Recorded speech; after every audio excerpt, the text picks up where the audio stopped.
Students बात करते हैं इम्पल्स की। इम्पल्स अगर हम इसका मीनिंग देखें स्टूडेंट्स इंग्लिश में, तो हम इम्पल्स जो है वो एक ऐसे रिएक्शन को, या फिर आप कह सकते हैं कि एक ऐसी फोर्स जो कि बहुत सडन और स्ट्रांग होती है, ठीक है। यानी कि बहुत सडन या क्विक रिएक्शन अगर हम देखें किसी चीज का, तो वो हमारे पास क्या कहलाता है, इम्पल्स कहलाता है, ठीक है। सडन रिएक्शन कह सकते हैं या फिर एक्शन कह सकते हैं, मतलब कोई भी आप फोर्स की कोई भी टर्म जो है इसके साथ एसोसिएट कर सकते हैं, ठीक है। अच्छा, अब इम्पल्स का आप फिजिक्स में देखते हैं कि हमारे पास इसका जो है वो क्या कॉन्सेप्ट आ जाते हैं। जैसे कि आपने हमें पिक्चर लेक्चर्स में जो है वो देखा होगा कि हम लोगों ने बात की थी स्टूडेंट्स कि हम लोग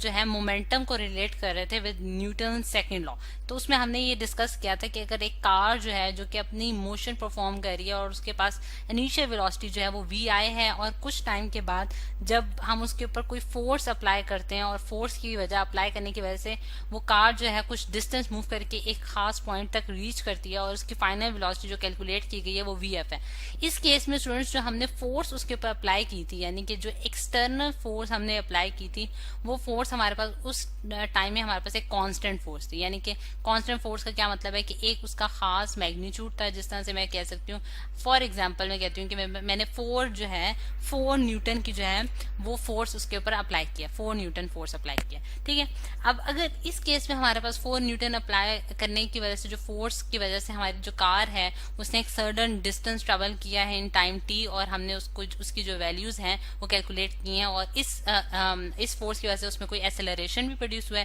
क्योंकि कार के पास कुछ ना कुछ मैस है, और उसकी वजह से जो एक्सेलरेशन प्रोड्यूस हुआ है वो हमने एक्सेलरेशन क्या था, ए, उसको हमने ए से डिनोट किया था। अब ये तो हमारे पास स्टूडेंट्स एक ऐसा केस हो गया कि जिसमें हमारे पास फोर्स की वैल्यू क्या है, कांस्टेंट। लेकिन अगर हमारे पास एक डिफरेंट केस आए कि हम फोर्स जो है वो वेरिएबल कर लें, यानी कि वेरिएबल का हमारे पास क्या मतलब है यहाँ, कि अगर फॉर एग्जांपल मैंने 4 न्यूटन की फोर्स लगाई है 1 सेकंड में, ठीक है, 1 सेकंड में जो मैं वो फोर्स लगाती हूँ वो 4 न्यूटन की लगाती हूँ, और दूसरे सेकंड में अपनी मैं फोर्स के अमाउंट जो है वो उसको इंक्रीज कर देती हूँ, 5 न्यूटन तक पहुंचा देती हूँ, और इसी तरह थर्ड सेकंड में मैंने उसकी अमाउंट जो है वो 10 न्यूटन तक ले गई हूँ। यानी कि इससे मुझे पता चला कि मेरे पास जो फोर्स है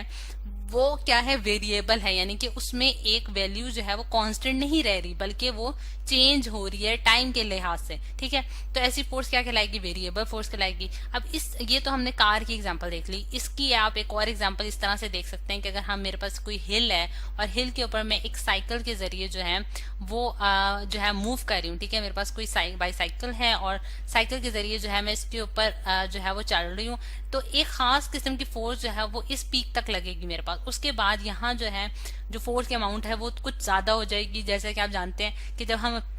एक हाइट से नीचे की तरफ आते हैं तो एक जो ग्रेविटेशनल पुल होती है वो भी हम पे बहुत ज्यादा एक्ट कर रही होती है, जिसकी वजह से हमारे पास एक्सेलरेशन में क्या आ जाता है, इंक्रीज आ जाता है। तो एक एक्सटर्नल फोर्स, इसका मतलब है कि हमारे पास बढ़ जाती है। तो इससे भी आप देख सकते हैं कि हमारे पास वेरिएबल फोर्स का कॉन्सेप्ट आ जाता है। ये तो मैंने उसकी एक डेली लाइफ की एग्जांपल आपको दी है कि हमारे पास किस तरह से वेरिएबल फोर्सेस जो है वो एग्जिस्ट कर सकती हैं। इसी तरह आप देखें कि अगर हमारे पास एक बॉल जो है, एक बॉलर जो है वो जब बॉल कराता है, तो जो बैट्समैन है वो देखता है कि उसको वो डिफरेंट इंस्टेंस पे उसकी जो फोर्स की जो वैल्यू होती है वो डिफरेंट होती है, ठीक है। यानी कि आप देख सकते हैं कि वो जब बॉल जो बैट्स के वो जरिए जो हिट करेगा वो क्रिकेट बॉल को, तो उस पे जो फोर्स की वैल्यू होगी वो डिफरेंट होगी। वो एक इंस्टेंट पे कुछ और अमाउंट की फोर्स लगाएगा, दूसरे इंस्टेंट में किसी और अमाउंट की फोर्स लगाएगा। इस तरह से वो फोर्स जो है वो वेरिएबल हो सकती है। यानी कि ये उसकी तो कुछ एग्जांपल होगी जो कि मैंने वेरिएबल फोर्स के आपको एक्सप्लेन किया। अब ये जो वेरिएबल फोर्स अगर हमारे पास एग्जिस्ट करे, यानी कि जब हम अगर फोर्स लगाएं और वो हमारे पास वेरिएबल फोर्स हो, और वो हर टाइम के बाद जो है, हर टाइम के बाद वो अपनी वैल्यू को चेंज करिए, जिस तरह से आप यहाँ देखा है कि हर टाइम के बाद वो अपनी वैल्यू को चेंज करिए, उस केस में हम जो है वो किस तरह से जो है वो न्यूटन सेकंड लॉ को इन टर्म्स ऑफ मोमेंटम किस तरह से लिखेंगे। अब ये हमारे पास एक क्वेश्चन राइज कर जाता है। अब जैसे कि आपने जो है ये जिस तरह से मैं आपको थोड़ा सा पेज स्क्रॉल करके दिखाती हूँ कि जिस तरह से हमने जो फॉर्मूला पिछले लेक्चर में देखा था, वो हमने ये देखा कि हमारे पास जो न्यूटन सेकंड लॉ है उसको हम इस तरह से लिख सकते हैं कि F is equal to we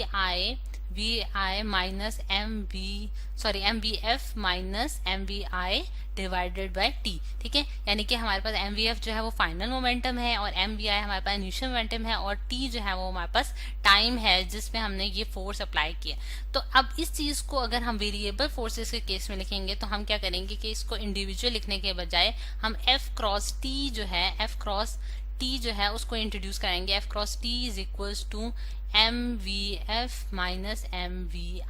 यानी कि f और t को अलहदा लिखने के बजाय हम उसको कंबाइन करके लिख देते हैं। और ये जो चीज होती है स्टूडेंट्स, यानी कि ये जो आपके पास f इंटू टी है बेसिकली, ये हमारे पास क्या कहलाती है, इम्पल्स कहलाती है। ठीक है, इसको हम क्या कहते हैं, इम्पल्स कहते हैं फिजिक्स में। यानी कि फोर्स जो कि एक वेरिएबल फोर्स है उसको हर टाइम के साथ आप जब मल्टीप्लाई कर लेंगे, यानी कि ईच इंस्टेंट के साथ आप जब उसे मल्टीप्लाई करेंगे तो फिर आप जो है वो एक इंस्टेंट पे, यानी कि एक इंस्टेंट पे चेंज इन मोमेंटम की वैल्यू जो है वो कैलकुलेट कर सकते हैं। ठीक है, यानी कि चेंज इन मोमेंटम जो है वो आप देख सकते हैं। और एफ क्रॉस टी जो क्वांटिटी है ये हमारे पास क्या कहलाती है, इम्पल्स ऑफ द फोर्स कहलाती है। और इसमें स्टूडेंट्स ये जो हमारे पास फोर्स है यानी कि एफ, क्योंकि ये वेरिएबल है तो हम क्या करते हैं कि वेरिएबल फोर्सेस को हम क्या करते हैं, उनका एवरेज ले लेते हैं, यानी कि उसकी एवरेज वैल्यू कैलकुलेट कर लेते हैं, एवरेज फोर्स निकाल लेते हैं। और एवरेज फोर्स स्टूडेंट्स हम क्या कहते हैं कि सम ऑफ द वैल्यूज को हम एड अप, यानी कि जितनी आपके पास नंबर ऑफ वैल्यूज हैं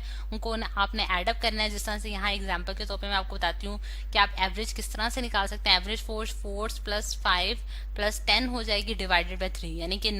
टोटल नंबर ऑफ वैल्यूज और जो आपके पास वैल्यूज हैं उनको आप एड अप करेंगे divided by total number of values से आप जो है वो एवरेज फोर्स जो है उसको कैलकुलेट कर सकते हैं। ठीक, तो इस तरह से आपने एवरेज फोर्स निकाले और एवरेज फोर्स को आप जो है वो टाइम ड्यूरेशन, जितना टाइम आपने